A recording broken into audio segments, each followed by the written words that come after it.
With Wade Miley, he's got a groin strain. It's, going to prevent him from starting the season. At this point, he and his agent and David he's expressed an interest to stay, but he and David and his agent are working out kind of the details of that, I guess is what I'd say. What about Boone? Boone's starting. He's going to start the year on the disabled list. He's going to see some more doctors in the next couple of days, and maybe we'll get a better idea on exactly what we're looking at. But that's kind of where we're at. Is it different from his injury last year? It's different, yeah.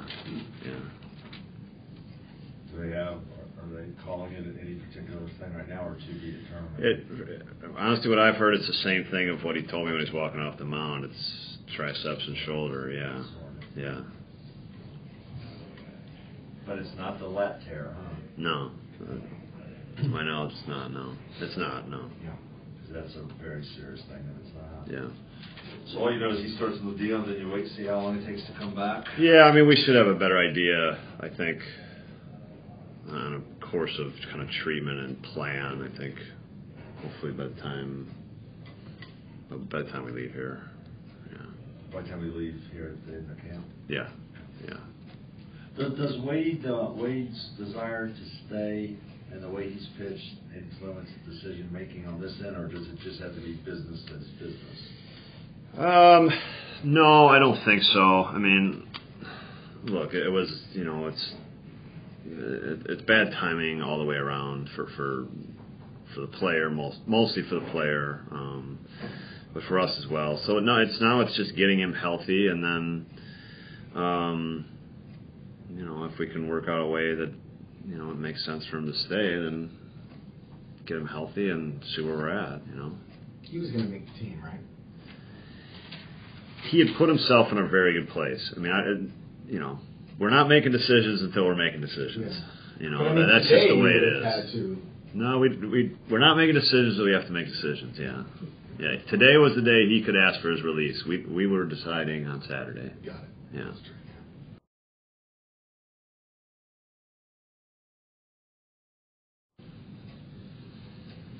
Craig, the combination of these two, does that change anything?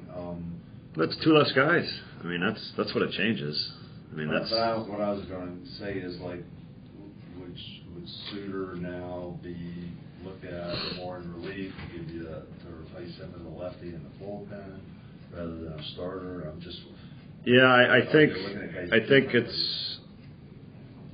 think we're looking at it as two less guys. We still will keep open different ways to construct it, but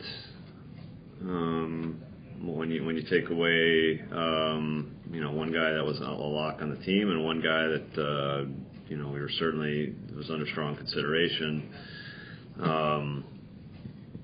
it's moves some other guys up, and it also makes us look at different ways to put it together, and probably it's forced us to do that as much as anything.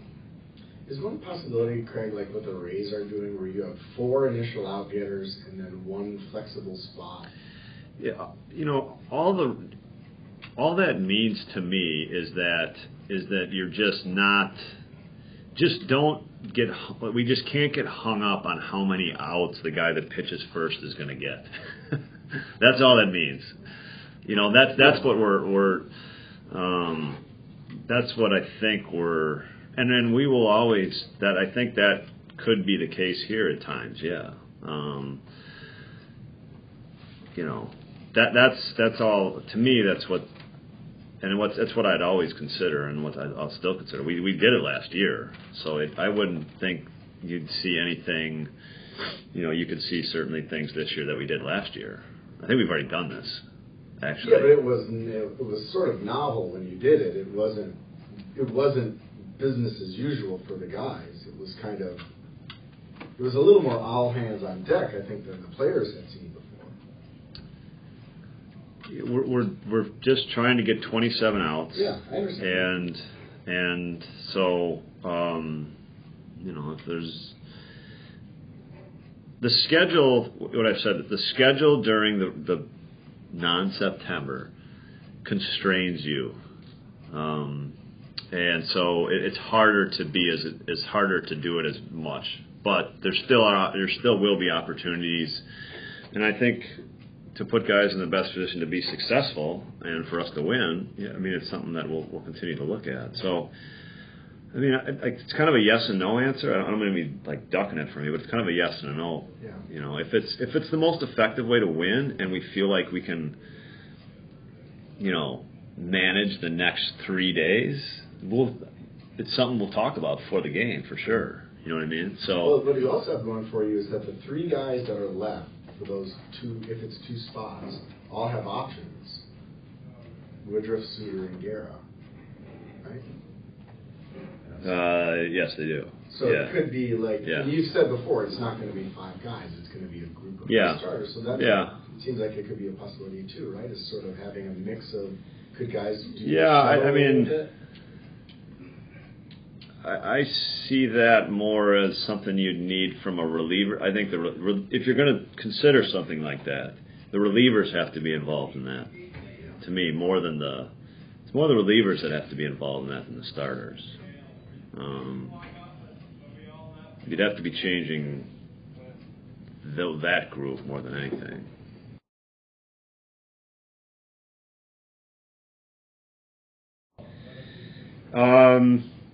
I think that's what we're looking at now is going from that perspective. Yeah. Craig, it sounds like you guys need more. But that's more a function of we're going to take advantage. We're going to use that off day. Yeah.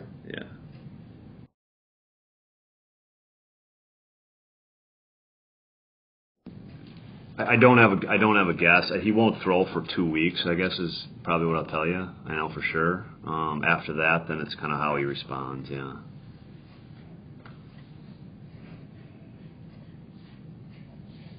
So he can't be in the near future plans right now. No, it would. That sounds like a month. If it takes 2 weeks of no throwing, it sounds like a month. Yeah. Minimum, right? Got to take a couple weeks to get back.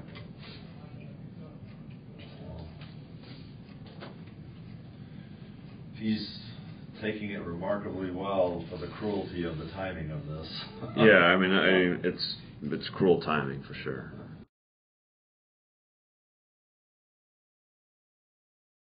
We're going. This is kind of we have strange days, two out of 3 years. But I forgot about Will Smith a couple of years ago too. I forgot he was on that kind of list. He just happened a couple of days earlier.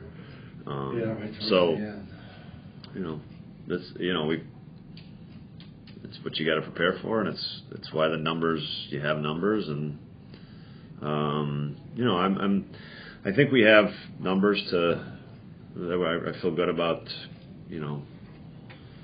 covering for, and then this becomes depth at some point in the season, and really good depth.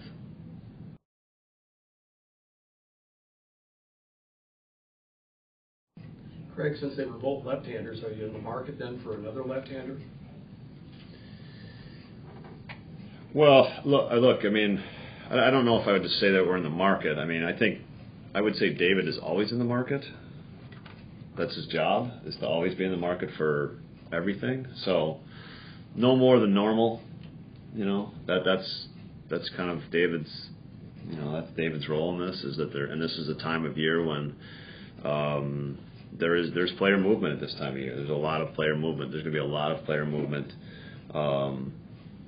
starting this weekend. So, that obviously possibility is a possibility. We've added a pitcher the last 2 years, so it's definitely a possibility. Yeah, but I don't.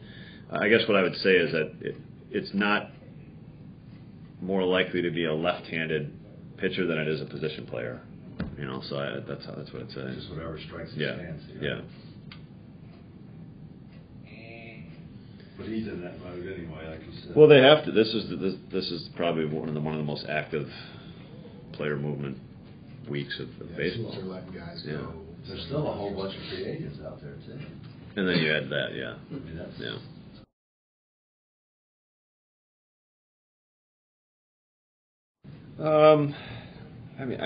I certainly follow it, and Tony's a friend. And I spent a lot of time working on some of these issues in the past. So yeah, I mean, it's certainly it was an off season that nobody expected in the industry. I mean, that's both sides. I think nobody expected this. So there's a lot going on that front right now. There was rules kind of put in the game just by the commissioner. So there's a lot going on right now for sure.